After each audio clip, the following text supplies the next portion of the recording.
C'est incroyable de voir un homme aussi doué. Il a inséré une planche dans le caniveau, puis une autre en aval et a passé 2 gros tuyaux à travers les trous. À la fin de la journée, j'ai compris ce que signifie être un maître de son art.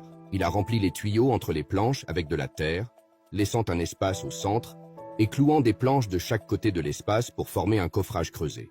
Il a versé du ciment dedans, le remplissant jusqu'au niveau des planches et lissant la surface au-dessus des tuyaux avec du ciment. Cela crée une plateforme au-dessus de l'eau. Avec cette plateforme, il a amené des briques et du ciment sur la plateforme et a commencé à construire le mur autour de l'espace avec les briques, coupant le caniveau. Alors, devinez ce que l'homme construit? Avec son habileté, le mur a rapidement atteint la moitié de la hauteur d'un homme, avec 4 petites fenêtres au centre. Ces fenêtres servent à renforcer l'ensemble du projet. L'homme gratte et recouvre le mur d'une couche de ciment, lissant la surface du ciment. Une fois le travail terminé, il va réaliser une structure importante pour ce projet. Il va utiliser les briques pour construire 3 bases et poser une dalle de béton comme plateforme, puis continuer à construire vers le haut avec des briques. Faire 3 colonnes attachées au mur, recouvrir la surface des colonnes de ciment et lisser leur surface. La structure de ce côté du mur est complète. De l'autre côté du mur, 2 murs perpendiculaires sont construits. Puis on remplit le centre de briques et on les recouvre d'une couche de ciment pour créer une forme inclinée. Cette pente sert de base. 5 murs inclinés sont construits le long de la pente pour créer 4 passages. La largeur des passages est la même que celle des fenêtres. Tout est fait. Gratter la surface avec du ciment, en se connectant avec les murs horizontaux pour former la structure globale du projet. Un bâtiment imposant est désormais en vue.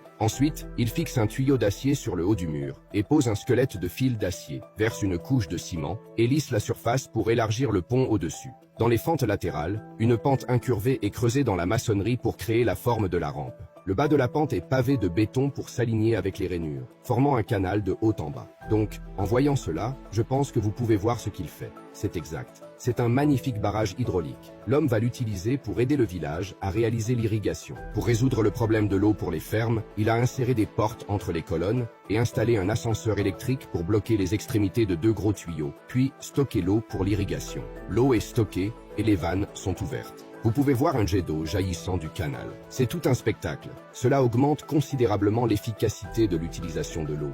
Comment évalueriez-vous ce barrage hydraulique construit à la main?